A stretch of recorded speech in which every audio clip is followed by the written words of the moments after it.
Good afternoon, Shay. I am so happy to have you here today. I have been looking forward to this, meeting you in person and talking about how you transformed from a corporate employee to now budding entrepreneur that's always on LinkedIn, posting your fabulous events and activities. I love it. So thank you so much for being here today. And I can't wait to get into the interview so you can share your insights with my students and the folks that follow me out there. So, to get started, would you mind telling us a little bit about your background, kind of, from your undergrad days, college days, younger years, into how you eventually transformed and the journey into your entrepreneurship into the styling profession? Sure, I'd be happy to. Thank you again, Dr. Pam, for inviting me. This is definitely in my wheelhouse. I love talking to budding youth that are about to embark upon their next phase in their life, which is a very, very exciting time. I remember it like it was yesterday. So I love talking about my path, my trajectory, because everything along the way has really positioned me well for where I am today. So I appreciate this platform and hope that your students really get something valuable from it. Awesome. So, yeah, to answer your question, oh gosh, yeah, there's a little bit of a story here. So, I Yeah. I live currently in Dallas, Texas, and I've been here for over 25 years now, or about 25 years. But I was born and raised in Chicago. So, if you know anybody from Chicago, South Side, for anybody who know anybody, we rep our city, right? Yes, So, that um, you do. yeah. So born and raised in Chicago, went to undergrad at Western Illinois Okay. University, which is in Macomb, very, very small town, about 4.5 hours southwest of Chicago. Mhm. And I originally went in to study computer science, but I mean, look at me. Can you see me like No, punching code? not at all. So I learned pretty quickly that that was not for me. Okay. And so about I would say 3 semesters in, I'm like, yeah, I need to pivot, do something different here. So I went into marketing actually. So that's something that we have in common. And thought I was going to, go into sales, be a big advertising, exec and do all the fun, exciting things with commercials and things like that. Because honestly, Dr. Pam, I was one of those kids that grew up knowing all the commercial jingles. Like I Oh, knew them. nice. I Okay. knew them. I studied them. Like it was just something I really gravitated towards. So I felt like marketing was really an awesome fit for my personality and Yeah, I like to thrive. And then I minored in communication. So I felt like that would kind of take me perhaps into broadcasting if I ever wanted to absolutely. do something like that. So it Hmm. was fun. Like it was a really great time. But when it came time to graduate, you know how all of the businesses, the organizations, they come on campus, they do their um they weren't called happy hours, but they were like fun Like hours. company receptions or something along those lines. Okay. Yes, yes, like socials. I think they Yeah. used to call them socials back then. Okay.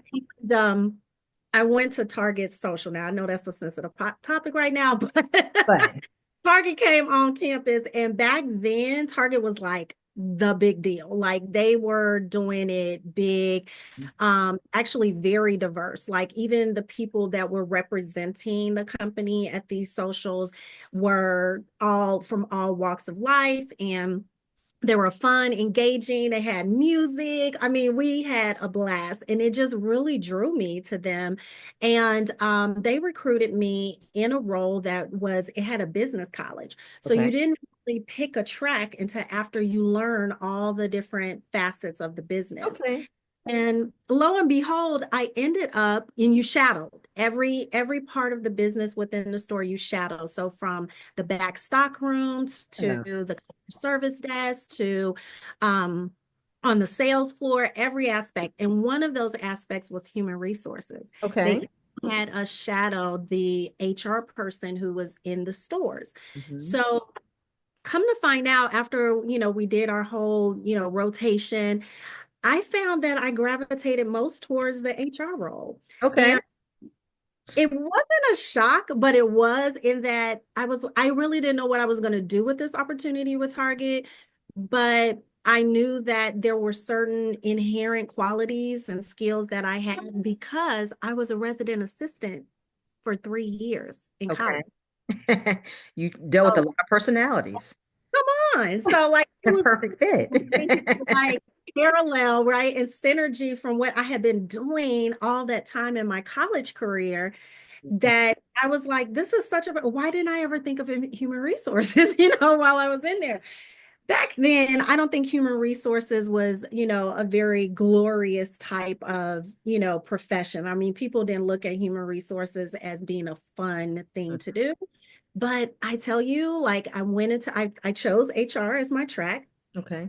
And I fell in love with it. I loved working with people. I loved helping them with their development. I loved training and skilling up individuals, first time workers in the workforce, like all of it really. And then even the business side of it was just so intriguing to me. So that was my first corporate job, was an Okay. HR manager for Target. Okay. Mhm, mhm. And so Okay. I started out there and I was like, I don't want to live in Chicago for the rest of my Okay. life. It's time for me to move on and do something else. I Mhm. want better cost of living. I want better weather. Like there were so many Right. things. I wanted to design my own life. And that's the one thing I would say for your students. Mhm. Don't ever feel like you have to take a path that's been beat by someone else. Create your own future. You are in a space right now where you can design your life. And you can continue to design it as you live it, but don't let somebody else, right, pave the way for you. You Right. pave your way. That's just a little nugget that I would share. Drop Um, all that you want throughout this conversation. that I did. So, fast forward, I'm here in Dallas. I'm budding as an HR professional, and retail got the best of me, child. Like retail, I was like, okay, Okay. every holiday, missing Right. out on being with friends and family during, Christmas, Thanksgiving, like that Wow. was something I was willing to pay my dues for a few years and then move on. So I really crave being in a corporate environment Okay. where I could, have a little bit more flexibility. And I wanted to learn what it's like to work at that level, at a Okay. corporate level, so that you can have more breadth to your Mhm. impact. So Mhm. then I started with Zale Corporation, which are the jewelers, Okay. and they have a corporate office here in Dallas. That was a great opportunity for me. I mean, listen, I was like early 20s doing the thing, right? Like seriously making great money, had a great team that I was working with.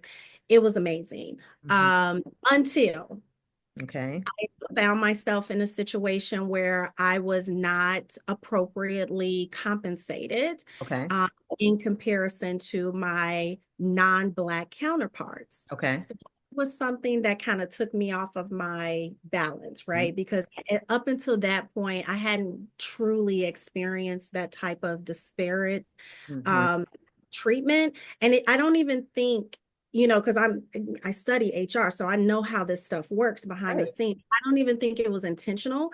I just think that somebody dropped the ball, hashtag DEI, somebody dropped the ball, meaning that those things were not in place back then. Right. This They was were not. 2000. Correct. There was no one watching, right? There were no, guardrails in place or people Yes. like keeping an eye on that kind of stuff. And so I was a victim of it. I'll Mm. just say, right. And so that disenchanted me Okay. with corporate America. I'm not gonna lie. So how long were you with Zelle when you found that out? I would say 4 years. Okay. Okay. Yeah, 4 Yeah. years, because I was there a total of 6. Okay. So 4 years. And then after that, after everything went down, I couldn't get past it, if Right. that makes, because I just never really felt Mm. like it was handled properly, Mm. and I was just never quite resolved. Right. Okay. Right. And so I decided that I was going to take a little bit of a breather. I guess your students will call this now a gap year or a lapse year or something like that. Like, but I did it in the middle of my career. Shout out to my husband for holding me down, right? Like that's That's where it's so great to have a really great partner, if you can find one, because, Mhm. pickings are slim out there in these streets today. But About it. I brought mine From with what me. I hear. I met him in college, so I brought him with. So Uh-huh. he's ride or die. But my point is that I had, some money saved up. I was smart about it. I didn't just say I quit and I'm gone and I didn't have, any plan of action. I did, but I took kind of a gap year. And what I did during that time is I read a book called Purpose Driven Life. And that book helped me identify what my purpose is and get closer spiritually to what I need to be doing to fulfill that purpose. Okay. And that's how I found out that the gifts and talents that I've been blessed with really should be used to fuel my purpose and how I impact the world. Hmm. And I found through that exercise, through that book, that, I have a lot of talent in helping people look, feel, and present themselves in the best way possible. Okay. And so with that, I'm like, well, how do I turn this into a like something that I do as a career? Hmm. And I started researching and I found that personal stylists, right? And wardrobe consultants. And Okay. I'm like, oh my gosh, this is right under my nose. Now, at that time, we're still early 2000s before 2010. Hmm. When you say personal stylist or stylist in any capacity, you think celebrities, right? Like they're the only ones who can access that. Like, everyday super women heroes is what I call them. We're not hiring stylists to help them with their presentation and how Right. they up. It was something that just seemed out of reach. And Mhm. so my quest was to make it accessible and make it within reach and to help women who have a desire to go very far in their careers and even in their personal life, but may struggle with how to present themselves and how to build their confidence up to a level where they could speak freely and clearly and confidently. Okay. So I just made it my life's purpose at that point to study the art of styling, the art of the body, the art of assessment, everything around styling. I studied to the nth degree, and I started my own business. Okay. I just started with the now. Remember, back then there was no so. I think the only social media there was MySpace at that time. Now Probably.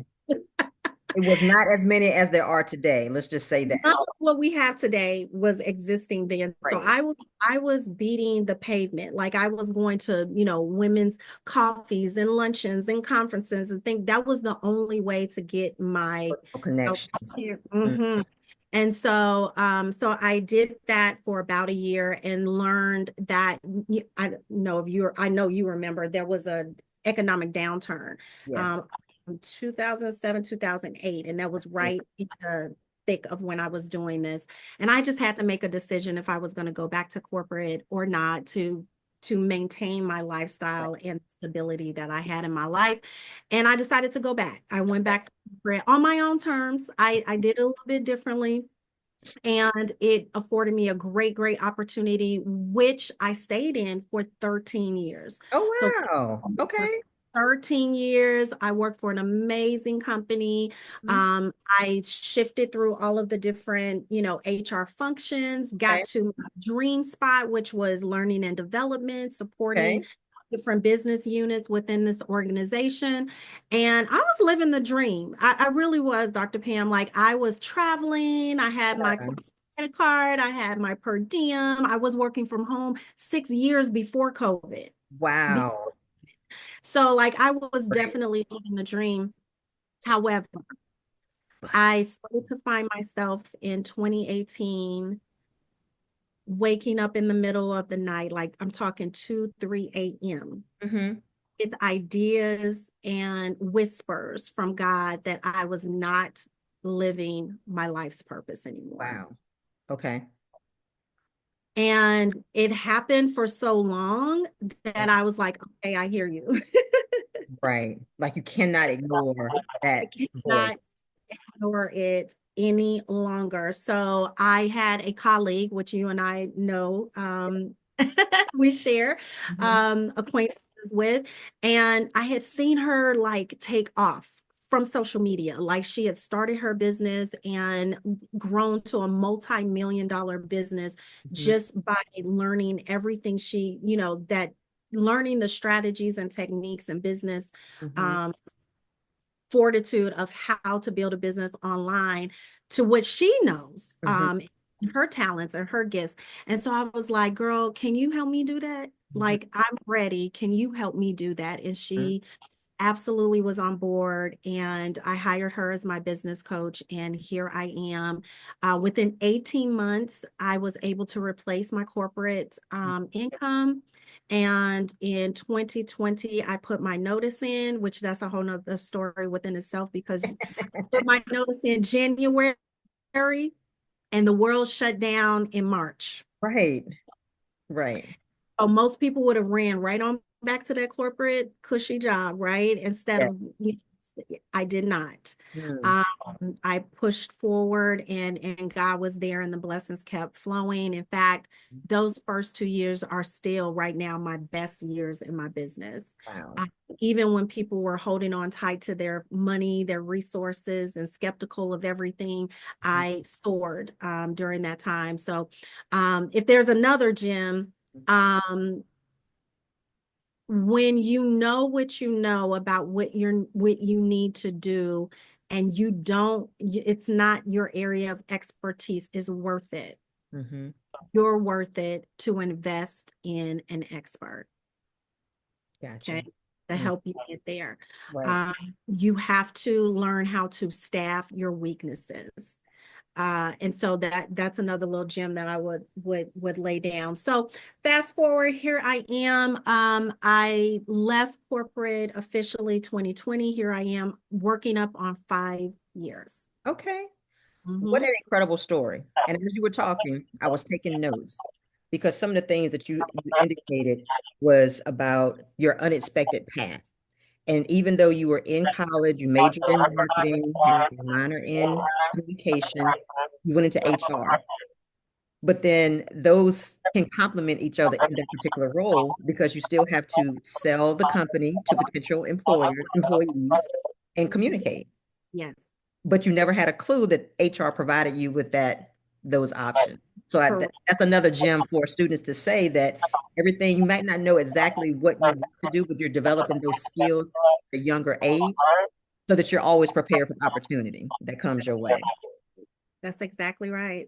That's And if I were to put a cherry on top of that, what I do now, right? So I'm working with women one-on-one. I'm starting to go business to business. So I'm now getting into working with organizations, sharing, my skills and expertise as well.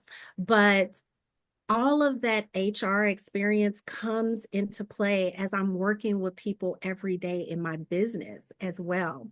And remember, I said I took a role when I first took that role in the business, in the organization that I had been with for 13 years. Mhm. It was a role that supported small businesses, so entrepreneurs, you Okay. startup companies, things like that. So I also was able to see what it's like to be an entrepreneur, what they have Mhm. to do to grind from the start of their business. So I was able to pull from those experiences when I started my own Mhm. business. Mhm. And I was able to learn from the work that I was doing with them what I needed to do to set myself up in my own business at a later time that I didn't even know I was going to be doing. So that's what I mean, by everything in my life has set me up for what I'm doing right now. Right. And my thought just left me, but it'll come back. But how did your experience in talent development actually shape your understanding of how appearance impacts professional development? Huge. So I was in a lot of rooms where people were making decisions about people, right? Okay. Decisions about, and I was part of the decision process and one of those decision makers as to who we hire, who we promote, Mm-hmm. Okay. okay? Who we put in front of. certain clients, Wow. right? Well, everything about how you present yourself comes into play in those conversations because Hmm. there's gonna be a day where on paper you're going to be very close and similar in comparison to somebody else. And Hmm. it may that moment where it's like, no, but she came in here sharp. She was early, not on time. Okay. And she was ready to present. She was eloquent in her speech. I would put her in front of XYZ. Mm, You understand what I'm saying? I You know, do. boss I do. early, my last corporate job, who said, I look at the people I hire. Well, two things she said. One, she said, I always hire people smarter than me. Hmm. Okay. Hmm. Because I'm not here for ego. I'm not here trying to take all the credit and Right. manage. I'm here to help galvanize and develop people to be Team. Right. not here to take all the credit, right? That's a great manager.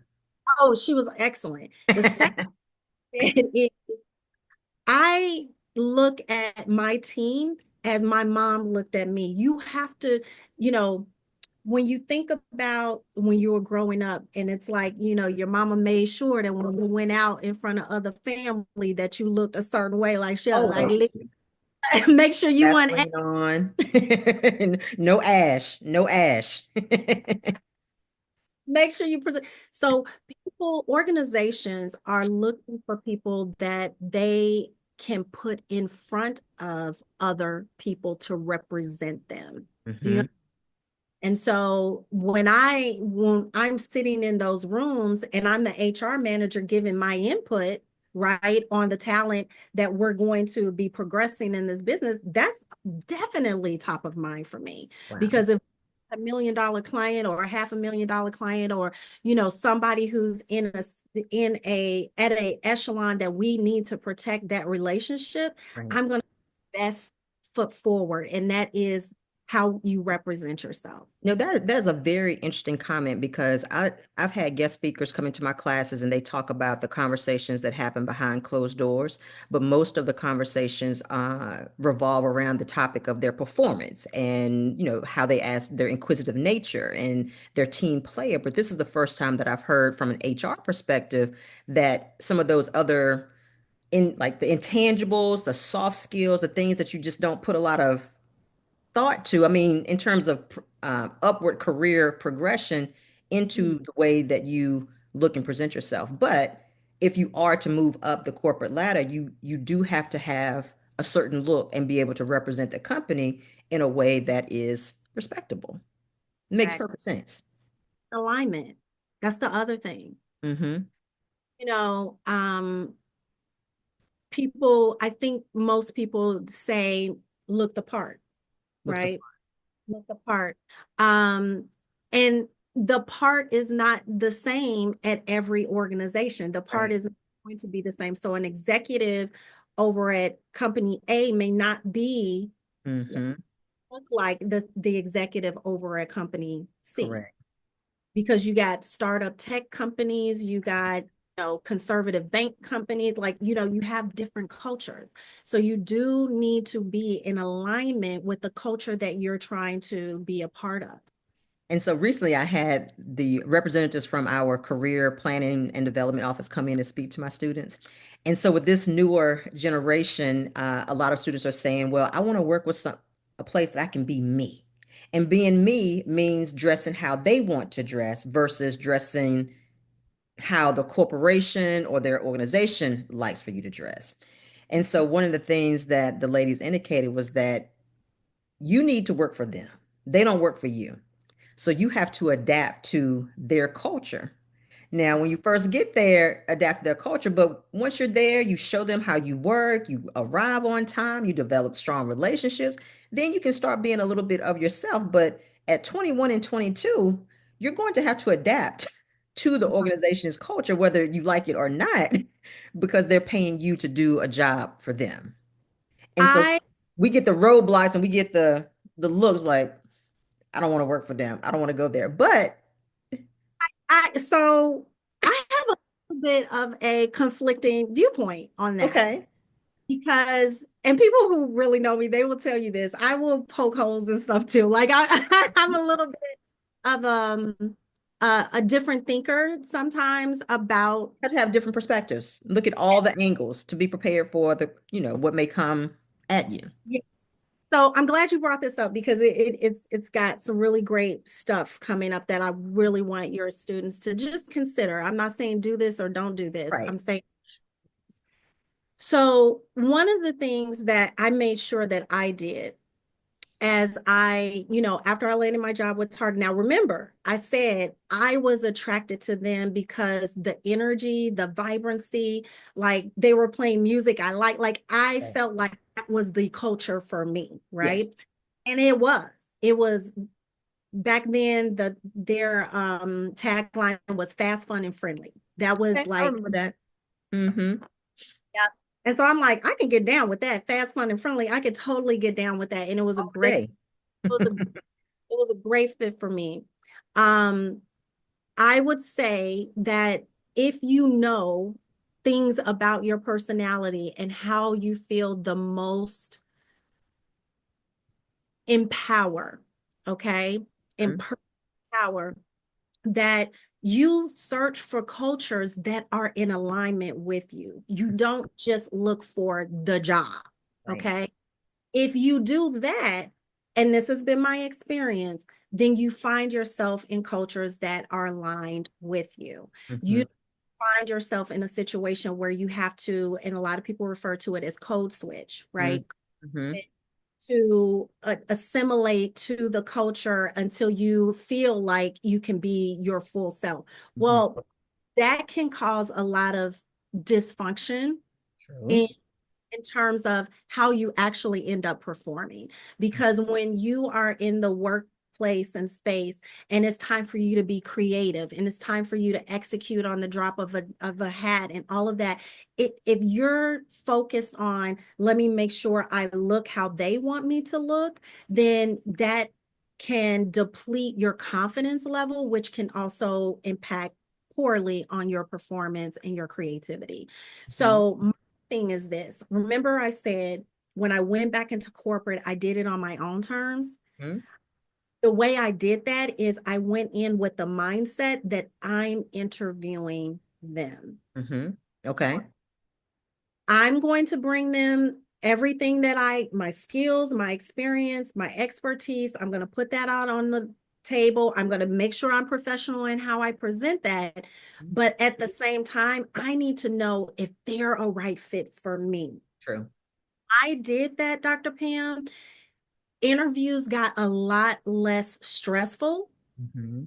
It got a lot easier to get dressed. Mm-hmm. It got easier for me to answer the questions in a natural, authentic way because I didn't feel like I was putting on a costume or a to get the job.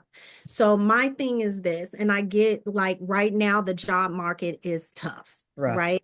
It's So rough.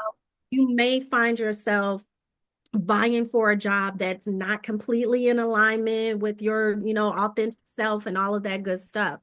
But what I do caution is going in with the idea of if it's so far away from who you are innately, Right. go with the idea of I'll show them what they want to see and then I'll become who I really am later.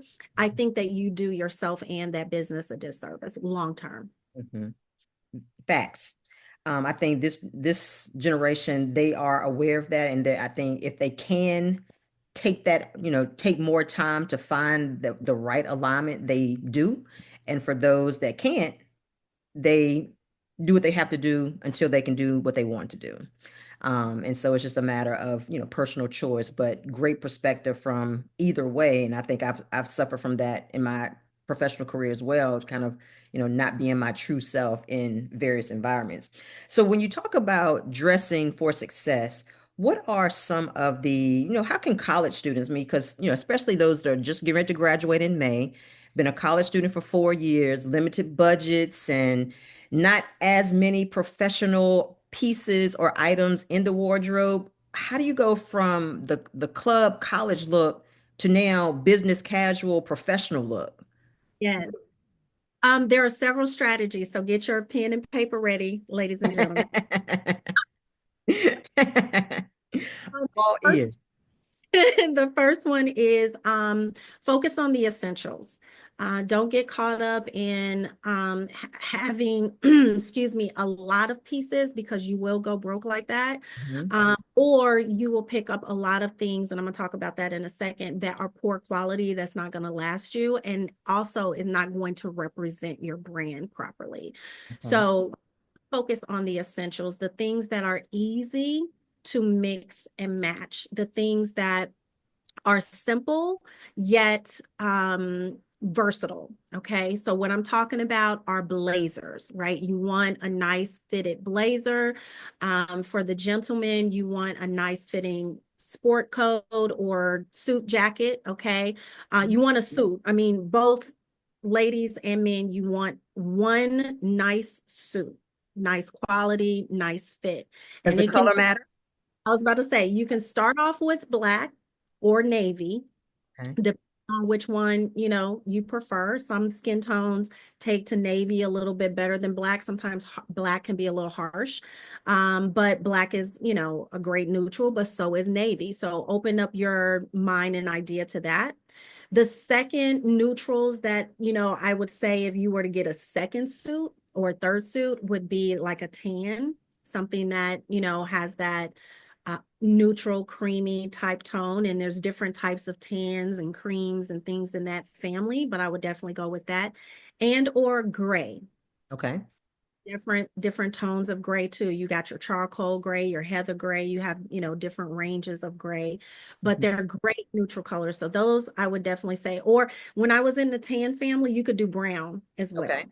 Okay. Okay. Brown or tan, they kind of are in the same family. Mhm.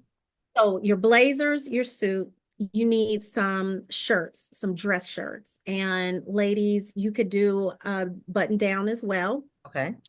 Or if you find that button downs can be a little challenging because of the bust Mm. size, sometimes we have that issue, right, with button and the buttons pulling, which you do not want. Right. Okay. You do not want your clothes looking like a struggle. Right. Okay. So Right. because what it does is more than just aesthetic. It also says something about you and your character. When you have ill-fitting clothes, it means that you don't pay attention to detail or you don't care. Can you provide a little bit more detail in terms of what you mean by ill-fitting or the when the buttons are stretching a little bit? What because in this generation, the skinny jeans, the tightness, that's the trend, that's the thing. But is that the thing and trend in professional corporate environments, especially if you want to progress? Right, right. So there are extremes to everything, Okay. right? Yeah, So I would indeed. say not do anything at the extreme, meaning do not wear anything too baggy and loose fitting, and do not wear anything too tight and snug. Okay. You want things to lay or skim, Okay. okay? So even if you go for the gentleman, if you go with a tighter fitting pant leg, just make sure that it's just skimming your leg, not pulling at your leg, not Okay. snug to your leg. Same thing with ladies with your skirts. Mhm. Make sure that your skirts are skimming the hip and the butt, not hugging. Okay. Okay. We know what the difference is between Yeah. skim.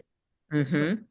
A really nice skirt for the ladies is A-line skirt because it does not fit. So A-line means basically from the waist, it just skims over the hips and then it flares out a little bit. Okay. Okay.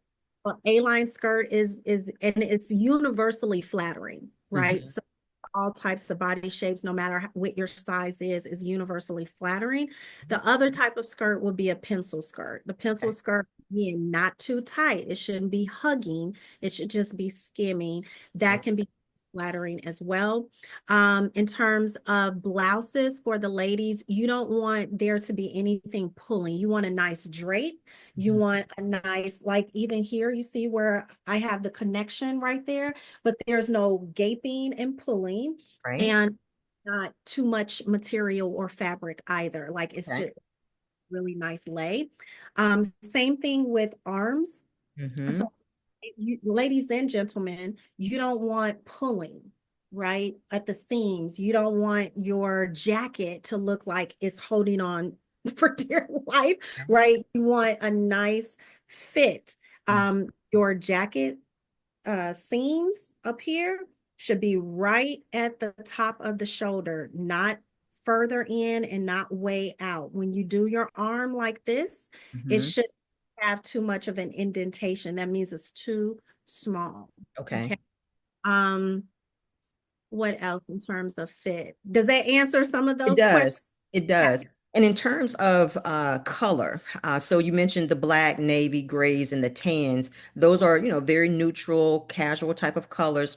But for certain careers, can you do a little bit of a flash with the colors Yeah, with the blouse? yeah. So I hadn't even gotten Yes. to with the coats, what you do. So those are your essentials. Okay. Remember, should be in neutrals. Okay. You can have fun with what I call your statement and accent pieces, right? So I would wear this underneath a gray blazer and it Yes. would, right? I could even wear this under black, but I would prefer it with gray because the color would pop more with against the gray. Or even tan. I could do it with tan as well. So you could do color. Hmm. Um, Encourage that if that's your personality. If you have a vibrant, outgoing personality, your look, and we haven't really gotten into personal branding yet, but your look and how you show up should be a reflection of who you are. People, my biggest tagline is your style is your visual voice. And it Hmm. really is. We are sized up in the first 5 to 7 seconds that That we quick? that quick. Oh, wow. 5 to 7 seconds. So I've heard the 5 to 7 seconds for a resume, but now the visual look as well. So it's quick perspectives done And in a they're judging things you don't even think they're judging, but they're judging your I said it earlier, attention to detail. great. They're judging your self-confidence. Hmm. Because if you're not showing up in a way that honors and respects you, then they're thinking in their head, you're not going to honor and respect this dress code. You're not going to honor and respect this company. You're not going to honor and respect our clients. You know what I mean? Like it says a lot before you even open your mouth. Wow. The funny thing is, and I always share this with my clients and my community also, is that people remember 20% of what you say and Mm-hmm. 80% of what you portray, meaning your visuals and your body language. 80% of what they remember is that, and 20% of what you verbally say. And look at all the time we spend on making sure that we say all the right things. Right. Look at what little time we spend on making sure that we're presenting ourselves in a way that is positive for our brand. Wow. It's something to really, really think about and It consider. is. It is. So do you feel or think that college students can have a personal brand when it comes to their style? And how do they develop it if they don't know they even have it? Absolutely. So you have it. Let's be clear about that. Okay. You have a personal brand. It may not be saying what it should say. Okay. Well, that's what we're here to talk about, to establish the foundation. Your personal brand is simply, and remember this, your personal brand is simply what people say about you when you are not in the room. Mhm. That's all it is. That's it. So people have opinions, okay, of you, of what you bring to the table, what you're capable of, all of that. based on how you presented yourself, and not just what you're wearing, okay? But it's just even how you connect with people, how you communicate, your body language, your energy, like all of those things are a part of your personal brand, even down to how you your salutations in your email, your use of emojis. I mean, like everything is a part of your personal brand. How, what you comment on, what you like, what the people that are around you, all of this stuff is a part of your personal brand. So I would say the best way to start being intentional about your personal brand is to define it. Mm-hmm. What I mean by that is I work with my clients on coming up with a 3-word mantra. Okay. Now, this is style related. You can do the same thing with your personal brand because your personal brand is more than just your style, right? But that 3-word mantra is just defining exactly how you intend, your intention of how you want to show up and how you want to impact the people who come into contact with you. So for me, my style mantra, I call it my slay statement, Yes. is urban chic sass. So my style is I Mm. bring a bit of edge, that urban edge. I'm from the south side of Chicago, so that's important to me to Right. like street style, that I got a little bit of edge to me, but it's also important for me to be feminine and Mm-hmm. to increase my femininity. So that's where the sass comes in. Okay. And the chic is I'm stylish and I like to always look current. I don't want to be looking like I'm behind on what's popping, right? Okay. As you Okay. hear today, I have some classic elements, but then I have a little bit of edge, but it's all coming together with a look that says, that's Shay. That's Slay by Shay. We know her all. Right. You don't have to say a word. The visual says it for you. Exactly. And even in corporate, before I defined my signature style and before I really honed in on I was doing it my whole career, but I didn't know what I was doing, right? Now I know exactly what I was honing and nurturing and perfecting my personal brand. And that personal brand has gotten me so far in Mhm. my career because people know me, they know what to expect from me. So let's use this as an example. Okay. When you think about personal branding, all you have to do is think about some of your favorite brands that you frequent now. So when you think about, let's just say Apple, okay? Apple is known for what? Cutting edge technology, Innovation. innovation, being slick, right? Ahead of the competition, um, customer service, you know, futuristic, Mhm. right? Like they're known for those things. Why? Because they let you know that's who they are every time they do something, Every time they right? come with a new product, they remind you this is why we're Apple. Who we are, right? And This is that's what what we you do. have to do for your personal brand. You have to be consistent at it. You can't come in and slay that interview and then never look that way again. Right. Okay. Who's that doppelganger? That's called catfishing, okay? It's called catfishing. People Yes. don't like that kind, right? Like it feels very sus, right? So, Mhm. personal branding is all about delivering your brand promise and doing it consistently so that people can trust and have something to be loyal to.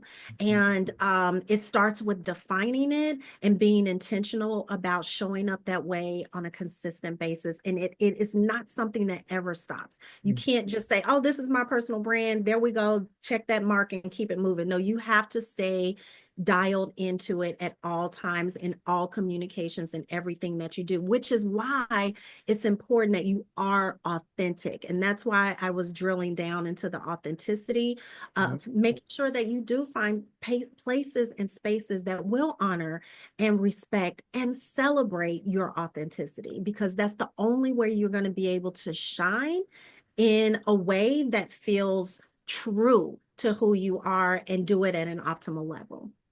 Do you have any go-to stores for college students to think about in terms of looking for trendy items that you mentioned, as you mentioned before, in terms of the cut, the fit, and things of that nature? Do you have any recommendations that they could look into or visit? Yes. Before I get to like the commercial mass market stores, I do want to add that thrift shopping Okay. and are great places to try. Now, I don't know what that's like for the younger generation, but I know my generation, we into that, right? Very much Um, Great way to find high quality pieces and so. even luxury pieces at a fraction of the cost. Hmm. Um, so if you're looking for those Banana Republic suits, because these are, I I wouldn't call Banana Republic luxury, but it's definitely high quality. Correct. So looking for a suit from Banana Republic or Ann Taylor Loft or White House Black Market or the really great brands at Nordstrom. These are places that you may not have the coin yet to shop at regularly, but Mhm. if you go to like Poshmark Okay. and Mercari, is it Mercari? And there's a few others, eBay. Look for these higher quality brands that have really great construction and give you the ability to wear them over and over again. So those essentials go there first, Okay. okay? Okay. Or Good the advice. full coin, right? Mhm. Excuse me. So stores, I work with women. I don't work with gentlemen yet. But for women, for sure, you have Zara, you have even and I wouldn't say that they are huge on quality, but you can get you have to know how to look at the pieces, right? To make sure the construction is good, because I have had things that lasted long. Old Navy, Okay. um, nice, and the Gap have nice professional wear Mhm. at, reasonable prices. Target, I know again, right now, that's a little Right. So it's a little sensitive, but but Target definitely does have good suiting. Um, I have pieces from there that I've had for years. Hmm. Uh, let's see. Now, online, I would be cautious because some of that stuff is pure fast fashion, but Fashion Nova, I have bought a few pieces from Fashion Nova online that were nice quality. It was their Luxe line. So they have a Fashion Nova LUXE line that Mhm. does really nice quality suiting as well. So I would definitely start there. And then I didn't speak a lot about thrifting, Okay. but go to your local thrift and consignment shops. Mhm. Um, Really great. And if you like retro Mhm. style and design, like classic designs, they have a lot. And I mean, we're talking $10 for a blazer, Okay. $5 for a great pair of slacks. These are, you know, and here's another tip. You can go to some of the more affluent areas if you don't already live in one. And they have really great consignment pieces as well, because you have these rich, affluent people who are donating throughout the year because they're recycling their closets and all of that good stuff. And you can find some great like handbags, tote bags, shoes, the whole nine. So don't sleep on thrift and consignment. This was awesome. So many gems. I wish we had more time, but I know you have got to get to styling clients, and I hope that my students or people, other students that are listening to this, take all of the gems away because it's some fascinating information that even I didn't know from an HR perspective in terms of how corporations view people and how important your look is. And it's, not necessarily the brand name, but just how you rock it. Right. That's exactly. How you And, rock it. and let's not leave out when you're talking about personal branding, Uh, it's like things. I call these for my clients slay side chicks, right? It's those little accessories. So your frames, The you know, frames, the a little earrings. in different, yes, your accessories, even the cover of your phone, Hmm. right? Like, making sure that it's something classy and elegant, if that's your style, whatever your taste is, Yeah. right? This is way to visually express who you are and Visual. how you up, right? And that's why that's you'll see on my LinkedIn, I'm a visual brand strategist. Like I help people with their visual brand and all of these little things, even the pen you write with, the portfolio that you use, all of that is a part of your brand. So speaking of social media platforms, can you please share where you are available and where you have a presence? Everywhere except for I'm not on X. I mean, I have an account, Okay. but active on there. So I am on Instagram at Slay by Shay. I am on Facebook. I know not many of your students on Facebook, but I'm on there as Shay Cunningham or at Slay by Shay, LinkedIn, Shay Cunningham. And I have a budding YouTube channel and it's Oh, called at Slay by Shay All Day. And on that channel, it's focused on busy professional women. It is focused on women over 40. However, you will learn some great tips and tricks about being professional, building a personal brand. In fact, I just did 2 videos on how to build your personal brand. awesome, awesome, awesome. Well, if you get an uptick in followers, you can thank me, okay? Shay, thank you so very much for your time today. I hope you enjoyed it as much as I did. I love the tips, love the look, and I'm thinking about how I can enhance my personal branding because I need some assistance myself, as we all do. But thank you so much for your time. It was my pleasure. Thank you so much. And I'll come back and do a part 2 because there is so many things I know that we only touched the top. I can tell. I could tell. And I had so many questions to get through. So, but again, thank you. Thank you for this. We started something here. We started something. yes, we did. Thank you so much. I really enjoyed it. Wonderful. Have a good one. You as well. Slay all day. All day.